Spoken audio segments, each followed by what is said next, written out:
guys, welcome back to another stream. Happy New Year.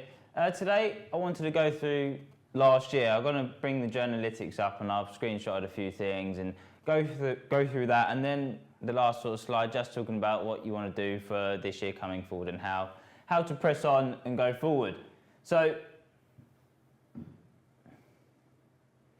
first to start off with all the markets that you traded throughout the year and where you've done best and where you've gone, done the worst in. So we'll start from this side. So as you know, oil and gold are obviously the main two. Obviously this is including all the different types of trades that you've been taking. And as we go back, you have Bobble and 5 year doing okay. They're again from ECBs and obviously through the Fed, etc. The euro, which to be honest is quite surprising. I know I traded that a few times last year, but again, quite surprising that I didn't really trade it as much. Then you go BTP again, that's really over sort of ECBs and etc. Cable as well as another one, only really over sort of your Bank of England's, etc. So they're your main ones that you trade, and you become very specific over events, what you do trade, etc. Like the gilt again, started to trade that over the Bank of England's, and then you get your sort of mid-market, so you don't really trade that much, and started to trade the DAX towards the end of last year, and I was quite surprised actually about losing a little bit in that. But again, that's something you're trying to learn, you're trying to then take your skill set over to the others, and as we come to sort of the end, started to trade copper quite a bit. I'm trying to see if I can find anything in there. There was nothing there. And then S&P and Bund obviously being sort of the worst too, which to be honest isn't really that much of a surprise. I try and trade S&P when I really like something.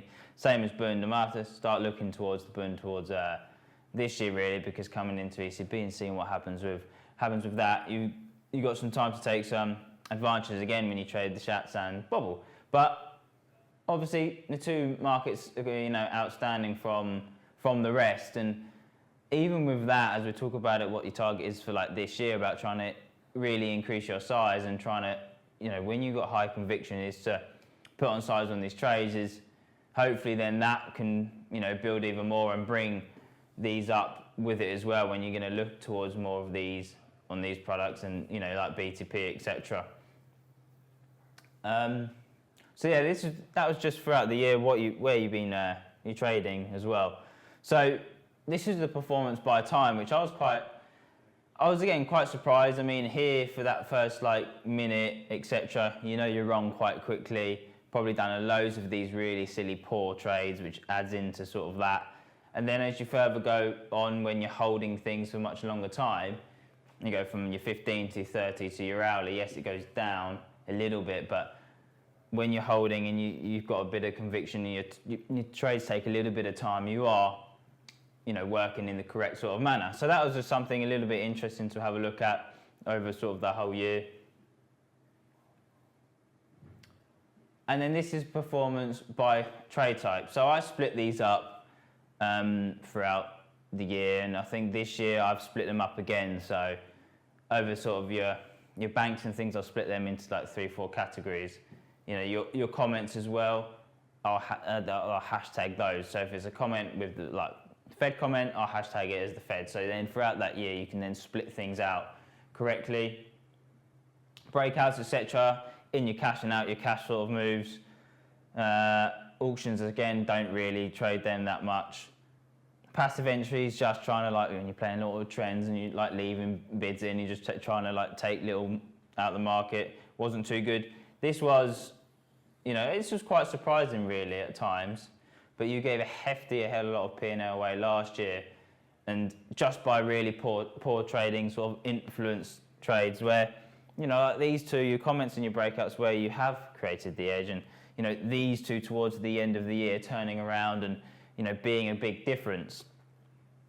And again, I'll split these up. I'll split these up into the 2 6 months, etc. Or I think I did March to July, because I didn't trade January and February, and the rest of the end of the year. So 5 months versus 5, and to see the comparable difference. But it's when you look at this and you go, well, like in these sort of, these where you're really, where your high focus is and, where like the conviction is. If these were much higher, like double the amount, you wouldn't really worry about too much of that because you really understand how to take advantage. And that is really the main target for this year, is high conviction and taking advantage of, as you can see, that is where your main edge is in those sort of markets, or those strategies, say. And then your banks and your risk events, again, more adaptive, and they've come into play, and reversals as well. There's a little bit there of, okay, there is some kind of edge in this, let's then try and build all of these up to be, like the same height, etc. Performance by time, again, I wasn't really too surprised with this one. I think this one sort of made sense to me, that you had, your afternoon sort of from 11 maybe, 11, 1, 12, 1, 2, 3, 4, and 5 are where you do well. Sort of your Fed then starts to creep up a bit. Obviously when Fed was at maybe 6 o'clock a couple of times you had there. So that starts to creep up where you can see some improvements. 9 o'clock in the morning, again, I didn't really think about that one. I mean, 8 o'clock, surprising, as I don't really trade that often, but I tried to trade the DAX a little bit more, so that might be why this might have picked up a little bit. But again, your performance over your afternoon, again, where your core markets are, much more in play. And then, so this was sort of the curve for the whole year. So as you can sort of see, nothing at the beginning of the year here. And again, it didn't really start to pick up. You just sort of chopped around until, let's say, May begins, and then May really started to kick off, and then really just steadily grinded throughout the year. You never really had a May. I never really had a P&L month again like May, really, until I think it was November. It was a bit of a change as well. So that was a real kick up there. And I think it was November was the next one. So it was quite steady at times. I think there might have been, 2 down months across that, just trading without anything else involved.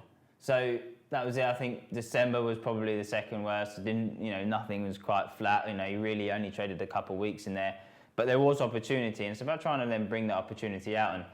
And as talking about the conviction is what the high real focus is for me for the whole year, is when you got the conviction, you've really got to then press on and go 4 or 5x on these trades. As you can sort of already see from the beginning of the year, there's probably already been, probably 4 of those sort of opportunities that you can have. Obviously, that's just for my style. Distribution as well. I'd like this to increase as well, because I would expect a lot of these losses from, if you click on like those energy wasting trades that you're just throwing, P&L down the drain, because all of those will be losses. There's not really ever going to be any winners in there. That then should then drop. I would like to, might even mean 10% of that probably will drop, or to trying to increase this up and trying to get in notch up maybe 10%, etc. Trying to, it's okay having this, but I do sit back and think I never really took advantage that many times. Really pushed, 4 or 5 extra size on things. So once that can change, that could stay where it is, etc. But I'd like that to increase, because sometimes I sit there and go, I don't really win much, and may take like 10 losses in a row and then have one trade and it makes more money than what you've lost and more. And really you sit and you go, well, and that could be on a lot smaller size, etc. But got to then real focus on where you're winning and trying to reduce those losses as much as possible. Now I did this distribution by trade. As you can see, so it's 216 trades out of, say, 1,400-ish. So 200 of those trades are bad ones. So you could take 200 off those losses, and that'd be 800. So 22%, 20% are your comments and your breakouts, quite a lot there. 15% being these energy trades that you're wasting. And then 11, 10% are pre-cash breakouts, risk events, and your central banks. Obviously, your central banks don't happen always that often. That's why I'm trying to then this year separate these comments into these like central bank sort of, so you can just sort of understand where you've gone, where you're going correctly, or what say you're performing over Bank of England more than the Fed, etc. And why is that trying to then split everything up. But yeah, I think it's quite good to see that, this sort of time off, I think, and then coming into March again, started to do well. And then I lost, I had a really bad week, worst week I've had, 2 worst down days in the same week. And then learning from really this period and then to then create sort of a real steady up move, and again better than what last year was, by just much more consistency. And again, going into this year of trying to then bank your P&L and not trying to be a home run type trader all the time. You want to be banking and increasing your size on the way. So I did. I did March to July, and then I did August to December. Then that was, as we've just seen, that's all year. And they're quite similar, to be honest, as they both start. Both start slow, and then they really start to pick up, which is quite interesting, really, because you're basically going from there to here, and then to like that. So as you can see, they sort of both start, and then they start to pick up again, which is rather interesting to sort of see. But I thought this was, just another sort of interesting thing to put up, and sort of what you can take back out of it. August, was it, August being quiet, or March being quiet, or March has been very rotational, doing well, doing bad, and up and down, where this become a bit more consistent on the weeks, maybe going towards the end. And that's what, to be honest, that's what you want to have. You don't want to be having. I last year had too many weeks where I was losing too much and not really ever then taking advantage of being correct and up in size on things. So then these are, again, the 5 months split in half, and sort of seeing where you're losing, where you're making, and what was the difference between the first 5 and the second 5. Which, to be honest, this surprised me quite a lot. I know May was a good month and where I did a lot of that trading, whereas your cash breakouts towards the end of the year really weren't. These were all quite flat and in line with the sort of the same P&L, where this was much larger. But you can really then see, which I think is a real important thing to take away, is your risk events and your banks, where the second half of the year they really turned around, and you really had that sort of shift of understanding that and that, because then that made a good chunk of P&L up for the second half of the year. This obviously, the cash breakouts, quite disappointing really, but again, the edge is still there for me. I was much more patient towards the end of the year. I should have really split the trades up and see what the trade difference was, because I did trade much less when the market did have a very quiet period where your momentum trades don't happen as much. But yeah, the P&L difference between those was large. And it's always good to go back to these sort of things and notice changes throughout. And again, you can see by what you have traded throughout the year, have gone from basically oil and gold being your best markets to, oil here, or oil and gold still being your best, but you have picked up P&L along the way in other markets by adapting to trading your banks more, which there generates your comments as well. You're picking the most sensitive markets to trade, and that's where all of this has then come from. So the adaptation of trading more markets, you probably traded nearly double the amount that you've got there. And just looking at these different ways of trying to understand where sort of you should be when your comments and your risk events come out, etc. And obviously S&P still being the worst over both. And where does the Bund shine in there? Yeah, so the Bund there, not good, versus, made a little bit on there, which is always good to see. But you can see where your core focus is throughout this, and it's always nice nicking some money out of some other things on the way. And again, my wasting trades throughout the year also. And again, just again, the distribution by the hour and performance by the hour on top of each other. First month, second month on the way. At the beginning of the year, you traded a lot more at these times in the hour. Again, I can't really remember why. Maybe trading the Bund a bit. Again, you can sort of see picking up again and dropping off. More trades over on the banks than previous times before. You're trading a bit more prior after that. So then you've got performance by the hour. Again, 9 o'clock wasn't that much going on versus the 9 before, the 10 before turns, and then this has. The performance really by the hour looks, this is up and down, this is a bit more flatlined, a bit more consistent, etc. The 4 o'clock here versus the 4 o'clock here is much different. You know, not too much different, more trading in the evening on these banks, you can see the difference towards the end.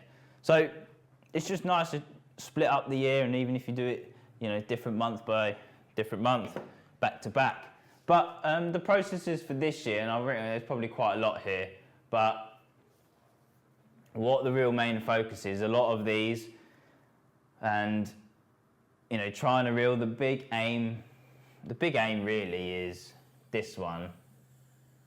You know, so it is technically, but also comments I think I'm putting into this, but for the main markets, and again, on your comments, you know, you have different sizes, but to have this. So you've got 30 trades to reach 40 lots on your size. So that's sort of the aim for the whole year. So you've got 30 high conviction trades. Can you then, by the end, be trading a 40 lot? That is what the aim is in the oil and gold. Splitting them up, trying to do 10, you know, reach by the time you've got 10 conviction trades to get to 18, then double that by you get to 20, and then reach 40 by you get to 30. And it's just, you know, it's the real high focus on when your sizing is correct and that high conviction is there to be able to adapt to do that. So that is what the main focus is for the year, and it's then going on your comments and being aggressive with those and making a change with them. And the only way I can do this is the less management of overcomplicating my execution. I did that the other day. You're overcomplicating it. Yes, you hit some good size on it. You pushed yourself, but I lost a bit by over-managing it straight away. Banking the P&L, stop leaving P&L on the table, and you know, your home runs. It's like getting out of the trades much better and understanding that by, you know, your reasoning on why you're getting out in the first place. You know, what is it, and then going backwards on the trade, because I used to, you know, go on side and let a lot of things come back. Pattern recognition leading into your banks and events. I need to understand that a bit better, leading and what the 1 or 2 weeks leading into events do. Can you notice anything throughout that time? And that obviously just takes a bit more time of just understanding what sort of price action you've had going into an event. Working on yourself outside the office, you know, it's like trying to have a balanced lifestyle rather than just constantly work and go home, sleep and repeat all the time. What else can you do in the evenings to sort of, you know, change up your life a little bit, lifestyle? Can I bring DAX across into my skill set? You know, what in the oil and gold, can I have 3 main markets or can I have 4? Just throughout the year, again, just keep adapting onto that. And really another key point is like having your A+ setups, you know, what is it that is defining it and, you know, making where your risk is and understanding everything about that. What is it that makes it an A? How can you then, you know, differentiate between the two, between an A and a B, an A and a C? What is the real answer? And accept going, you know, when this is like more volatile and you're hitting your size with comments, you know, it's accepting going offside, not outside. And it's not panicking in the moment. Sometimes I've done that last year. I've sold it. I did it over one of the Powell comments. I think I sold 45 5-year, and then it went offside. I got out of it and I only ran 25, when you should then be hitting back in again, stop the panic of losing much bigger. And that's another thing. It's like losing bigger because you've got more size. It's just have to be acceptable for that when you're trying to push on things and really believe, you know, what are you thinking in that moment. That goes into structured questioning in your trades. You know, you need a bit more fight as well. You know, you're sort of giving up by getting out. You're not being more attackive and sticking in and fighting for it. And you need that FOMO of not having best prices, and that means by just being aggressive, quick.